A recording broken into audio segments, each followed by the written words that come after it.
প্রিয় দর্শক শ্রোতা, আসসালামু আলাইকুম এবং অশেষ শুভকামনা সবার জন্যে। গত 25 জুন বৃহস্পতিবার যুক্তরাজ্যের লন্ডনে লন্ডন বাংলা প্রেস ক্লাবে একটি ব্যতিক্রমী সংবাদ সম্মেলন হয়ে গেল। আর সেই সংবাদ সম্মেলনটি আয়োজন করেছিলেন লন্ডনে বসবাসরত বাংলাদেশি কমিউনিটি লিডাররা, যাদের মধ্যে অন্যতম প্রধান ছিলেন জনাব আফজল মিয়া, আব্দুল শুকুর খালিশদার, জাকির খান, ব্যারিস্টার আতাউর রহমান এবং সিরাজ মিয়া। এরা লন্ডন বাংলাদেশি কমিউনিটির নেতৃস্থানীয় ব্যক্তি আমি ধারণা করছি। তো এরা আয়োজন করেছিলেন এই সাংবাদিক সম্মেলনটির। আর উদ্দেশ্য ছিল ব্রিটেনে বসবাসকারী বাংলাদেশিদের মধ্যে বাংলাদেশি রাজনীতি করেন ওখানে যারা, সেই রাজনীতির সহিংস রূপটির প্রতিবাদ করা এবং সেইটি বন্ধ করবার জন্যে বাংলাদেশি কমিউনিটির, প্রবাসী বাংলাদেশি সকলের দৃষ্টি আকর্ষণ করা। প্রিয় দর্শক শ্রোতা, ঠিক যেই মুহূর্তে এই সংবাদ সম্মেলনটি হলো, এটি হঠাৎ করে হয়নি। নিশ্চয়ই আমাদের জানা আছে সাম্প্রতিক ডেভেলপমেন্ট, বিশেষভাবে লন্ডন ঘিরে, বৃহত্তর লন্ডন। তো সেখানে সাম্প্রতিক সময়ে ভিজিট করছিলেন অক্সফোর্ড ইউনিয়নে আমন্ত্রিত অতিথি হিসেবে বক্তব্য দেবার জন্যে এনসিপির নেতা এবং ত্রয়োদশ জাতীয় সংসদের সংসদ সদস্য জনাব হাসনাত আবদুল্লাহ এবং ডাকসু ভিপি সঙ্গে ছাত্র শিবির নেতা জনাব সাদিক কায়েম। এই দুজন অক্সফোর্ড ইউনিয়নে আমন্ত্রিত অতিথি ছিলেন, তাদের সেখানে বক্তব্য দেবার কথা ছিল এবং তারা দিয়েছেনও। আর তাদের এই লন্ডন সফর বা যুক্তরাজ্য সফরকে কেন্দ্র করে ওখানে যা ঘটে গেল, এই বিষয়ে আপনারা অবগত আছেন। আমি আমার চ্যানেল থেকে এপিসোডও বানিয়েছিলাম। সেখানে আওয়ামী বাকশালীরা তাদের প্রতিহত করবার চেষ্টা করেছে সর্বাত্মকভাবে। তাদের এই চেষ্টার মধ্যে অন্তর্ভুক্ত ছিল রাস্তায় বিক্ষোভ সমাবেশ করা, প্রতিবাদ সমাবেশ করা, তাদের দিকে ডিম ছোড়া, বিশেষভাবে হাসনাত আবদুল্লাহর সফর সঙ্গীদের উপর, তো এবং অশ্রাব্য ভাষায় গালাগালি করা। এবং শুধু তাই না, সেখানকার এনসিপি সমর্থকদের সঙ্গে তারা হাতাহাতি মারামারিতেও লিপ্ত হয়েছেন। এবং সবচেয়ে মজার ব্যাপার হলো, সেখানকার একজন ছাত্রলীগ নেতা, সাবেক ছাত্রলীগ নেতা, যিনি দাবি করছেন বা গণমাধ্যমে যেরকম এসেছে, তিনি নাকি সেখানে অক্সফোর্ড ইউনিভার্সিটিতে কোনো একটি ল্যাবে গবেষক। তো সেই গবেষক কাম ছাত্রলীগ নেতা তিনি ক্যামব্রিজ থানায় মামলাও করেছিলেন। আর সেই মামলাটি ছিল হাসনাত আবদুল্লাহকে সহ বাকি আরও বেশ কয়েকজন তার সফর সঙ্গী এবং যারা এনসিপি যুক্তরাজ্যের সমর্থক বা কর্মী আছেন, অ্যাক্টিভিস্ট আছেন, তাদের অনেককে নিয়ে ক্যামব্রিজ থানায় একটি মামলাও করা হয়েছিল। আর সেই মামলার বিষয়বস্তু ছিল যে হাসনাত আবদুল্লাহ তার সফর সঙ্গীদের নিয়ে এই যুক্তরাজ্য আওয়ামী লীগের, ছাত্রলীগের সাবেক নেতাকে পিটিয়েছে, বেধড়ক পিটিয়েছে। মামলাটি এইভাবে ছিল। তো এই সব কিছুকে কেন্দ্র করে সেখানকার পরিস্থিতি বেশ উত্তপ্ত হয়ে উঠেছিল এবং ব্রিটিশ সমাজে বাংলাদেশি কমিউনিটির মান সম্মান গেছে বলতে গেলে। কারণ বিষয়টি যথেষ্ট তোলপাড় সৃষ্টি করে এক পর্যায়ে ব্রিটিশ পুলিশকে, লন্ডন পুলিশকে সেখানে আসতে হয়, ইন্টারভিন করতে হয়, যেহেতু থানা পুলিশ পর্যন্ত বিষয়টি গড়িয়েছে। এবং আওয়ামী বাকশালীদের কয়েকজনকে গ্রেপ্তারও করা হয়েছিল। তো এখন এই যখন পরিস্থিতি, তখন কমিউনিটি নেতারা ভেবেছেন যে আর চুপ করে বসে থাকা যায় না, যথেষ্ট হয়েছে। শুধু এবারে না, অনেক দিন থেকে আমরা এই প্র্যাকটিস লক্ষ্য করছি। সাম্প্রতিক সময় যদি ধরি, অন্তর্বর্তীকালীন সরকার দায়িত্ব নেবার পর জুলাই অভ্যুত্থান উত্তর বাংলাদেশে যারাই যুক্তরাজ্য সফর করবার চেষ্টা করেছেন, তারাই আওয়ামী বাকশালীদের দ্বারা প্রতিরোধের সম্মুখীন হয়েছেন। তাদের উপর কখনো কখনো হামলা করবার চেষ্টা করা হয়েছে, রাস্তায় পিকেটিং, বাধা দেয়া, ডিম ছোড়া, নানা রকম চেষ্টা তারা চালিয়ে গেছে। তো যা সেখানকার কমিউনিটি সম্পর্কে ব্রিটিশ সমাজকে ভালো বার্তা দেয়নি। আমাদের অসভ্যতা যে চরম পর্যায়ে পৌঁছেছে সেটি কিন্তু পরিষ্কার হয়ে উঠছিল তাদের কাছে। তো কমিউনিটির মান সম্মানের কথা ভেবে, যেহেতু তারা সেখানে স্থায়ীভাবে বসবাস করেন, সংবাদ সম্মেলনে তারা দাবি করেছেন যে 40 বছরেরও বেশি সময় ধরে, 4 দশকেরও বেশি সময় ধরে সেখানে প্রবাসী বাংলাদেশিরা তাদের প্রবাস জীবনে অনেক ত্যাগ তিতিক্ষা কষ্ট স্বীকার করে, নানা রকম স্ট্রাগল করে সেখানে তারা প্রতিষ্ঠিত হয়েছেন এবং সম্মানের সঙ্গে সেখানে বসবাস করছেন। তো এই পরিস্থিতিতে ব্রিটিশ মেইন স্ট্রিমে বাংলাদেশি কমিউনিটি সম্পর্কে একটি নেতিবাচক বার্তা দিচ্ছে এই বিষয়গুলো। তো সেইটি তারা সহ্য করতে পারেননি, তারা এই সংবাদ সম্মেলন করেছেন। তো প্রিয় দর্শক শ্রোতা, মজার ব্যাপার হলো শুধু যুক্তরাজ্য না, এই চেষ্টা কিন্তু যুক্তরাষ্ট্রেও হচ্ছে, বছরের পর বছর ধরে হয়েছে। শুধু অন্তর্বর্তীকালীন সরকারের লোকদের উপর কিংবা হাসনাত আবদুল্লাহ, সাদেক কায়েমদের উপর আক্রমণ হয়েছে তা না, বহু বহু বছর আগে 90-এর দশকের শেষের দিকে থেকে শুরু করে 2000 সালের বেশ খানিকটা সময় আমি নিজেই যুক্তরাষ্ট্রে অবস্থান করছিলাম। নিউ ইয়র্কে আমি ছিলাম। নিউ ইয়র্কে আমি অন্তত 2বার এই পরিস্থিতি মোকাবেলা করেছি, 2 সরকারের আমলেই, আওয়ামী লীগ এবং বিএনপি সরকারের আমলে। যখনই তারা সরকারে ছিলেন, সরকার প্রধান হিসেবে শেখ হাসিনা এবং খালেদা জিয়া যখন যুক্তরাষ্ট্র সফর করছিলেন, নিউ ইয়র্কে বিশেষভাবে, তখন সেখানকার আওয়ামী লীগ এবং বিএনপি নেতৃস্থানীয়রা নেতাকর্মীদের নিয়ে তাদের রাজনৈতিক প্রতিপক্ষকে মোকাবেলা করবার চেষ্টা করেছেন।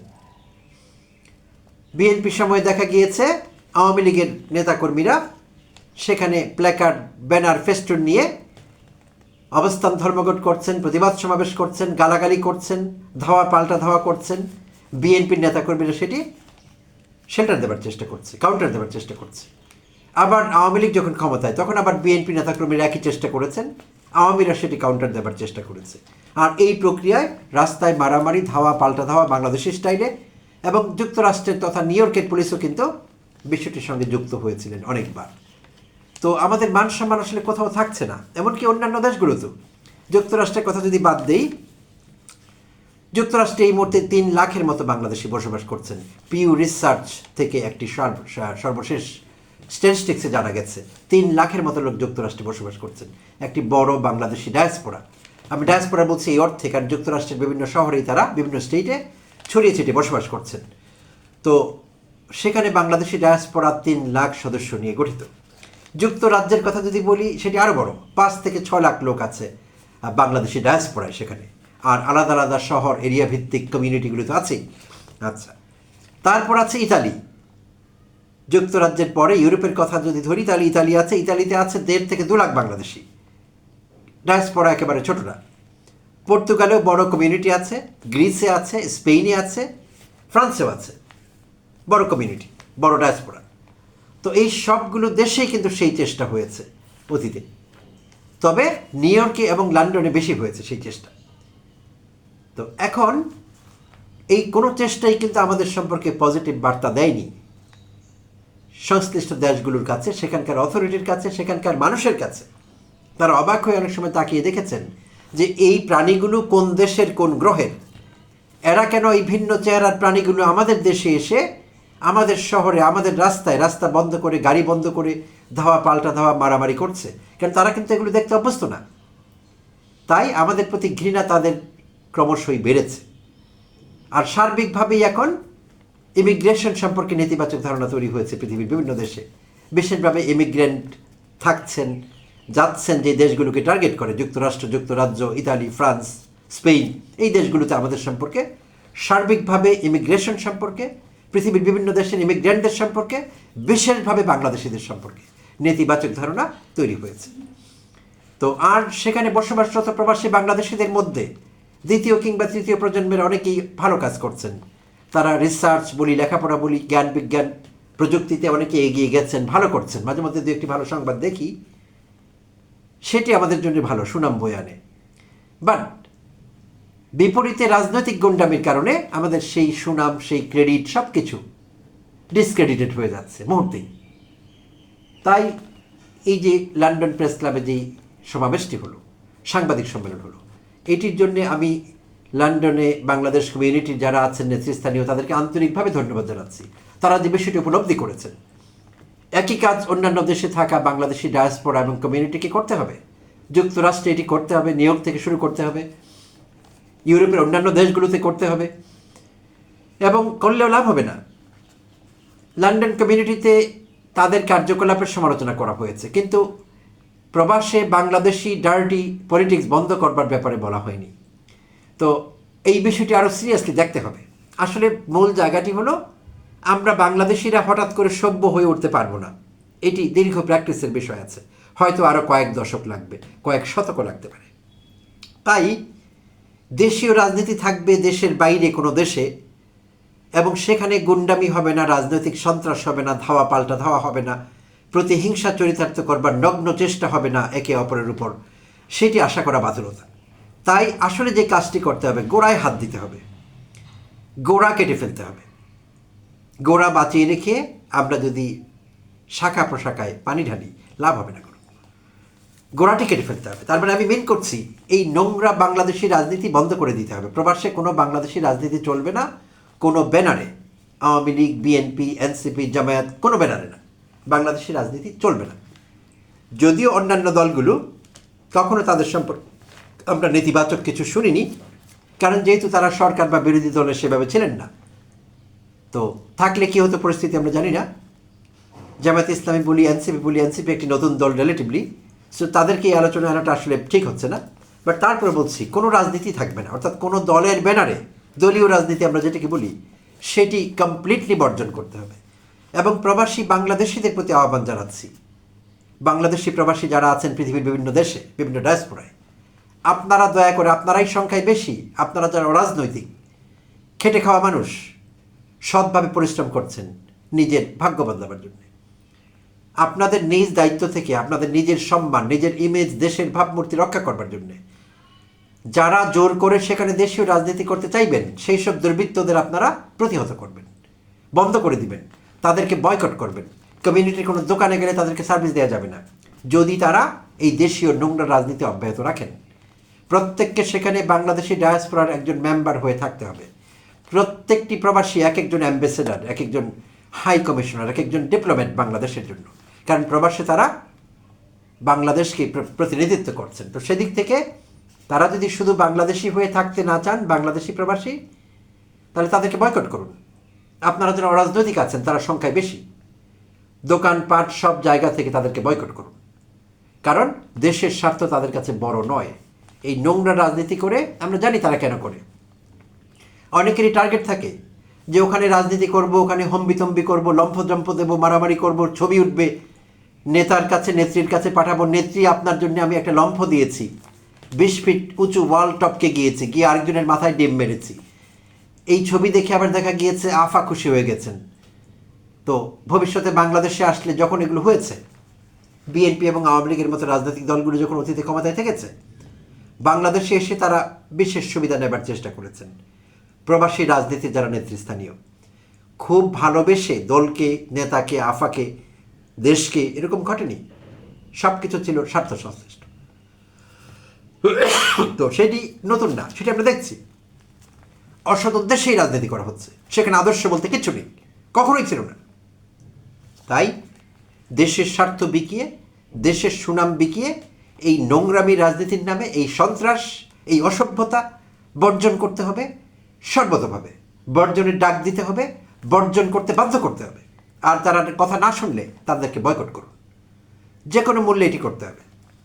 আওয়ামী লীগকে এখন কিছু বলে লাভ নেই, কারণ এটি আর এখন কোনো দল না, আগেও এটি মাফিয়া সংগঠন ছিল।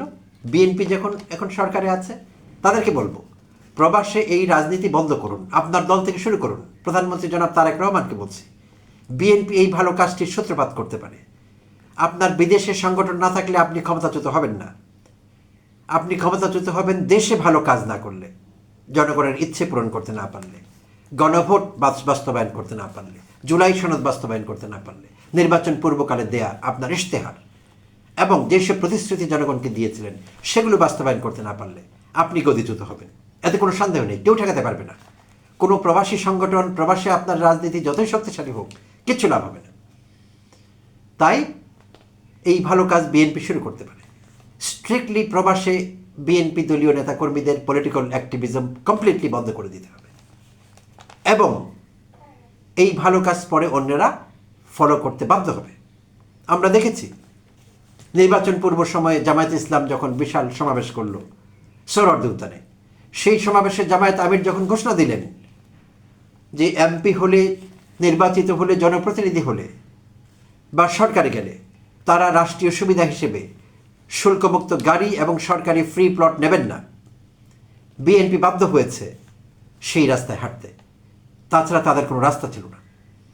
তাই বিএনপিকে বলছি, আপনারা যদি এই ভালো কাজটি শুরু করেন, প্রবাসে কোনো রাজনৈতিক সংগঠন থাকবে না, আপনার দল থেকে শুরু হোক, অন্য রাজনৈতিক দলগুলো বাধ্য হবে সেটি করতে, না করে তাদের কোনো উপায় থাকবে না।